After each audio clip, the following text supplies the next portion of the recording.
So I'm going to cough for a hot second because I'm recovering from a cold. One sec. I'm also, if you can't hear yeah. Hi everyone, I'm Melissa. Welcome back to Out There. Check out Irena's vow. From now on, you'll be working to contribute to the German war effort. Your name? Irena Gut. So pleased to have the lead actress, Sophie. Congratulations on this film. At the core of it, it's occupied Poland and this really strong woman who you play. She risks her life basically to shelter a dozen Jewish people from the Nazi machine going on at the time. What was it about this that you felt was such a powerful story that you wanted to participate in it? To me, it felt like it was more than just a Holocaust movie. Irena's story is just still so relevant to this day.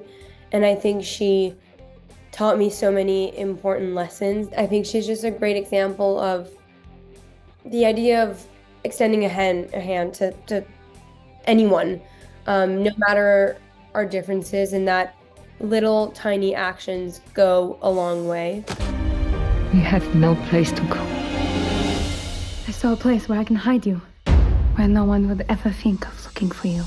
This film is based on a true story. It also had rave reviews on Broadway. From a research perspective, how do you tackle a character like this? There's definitely a lot of research to do. It was my first time stepping into the shoes of a real life woman that had existed, and her shoes are quite big to fill. But I was able to find a lot of archives about interviews that she did in her late 60s. I spoke to some of her close people. Dan Gordon, who wrote the script, was a good friend of hers, and he told me a lot about how they met and how she was as a person. It doesn't matter who we are.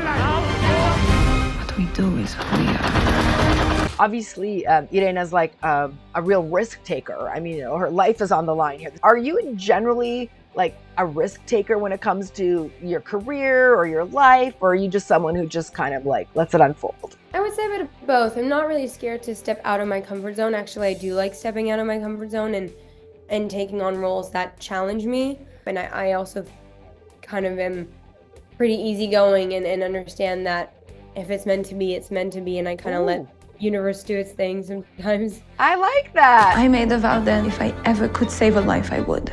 But if anything goes wrong, we all pay the price. Your character in this film, obviously the ambition was to be a nurse, but survival, she's a housekeeper. You also had a bit of a career shift in your life. You were like a gymnast, like you were like training for the Olympics. How did like acting become that? That's like complete opposite there. Yeah, I actually started acting in order to get money to pay for gymnastics. I entered an agency wanting to do commercials to be able to then use that money to travel and compete. I booked The Book Thief. I kind of had to make a career choice because The Book Thief was going to take me out of gymnastics for like 6 months, and when you're competing on such a high level, you can't just leave for 6 months and come back.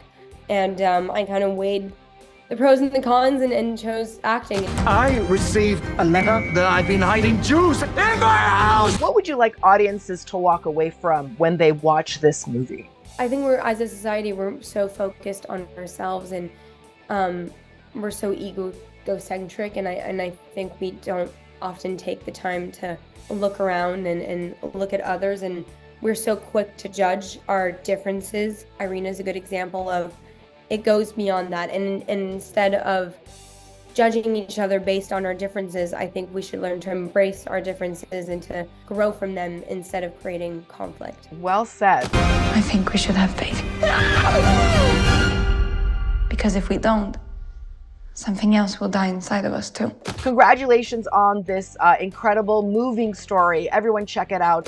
Follow me on social media at Melissa DiMarco for more exclusive content. I'll see you guys out there.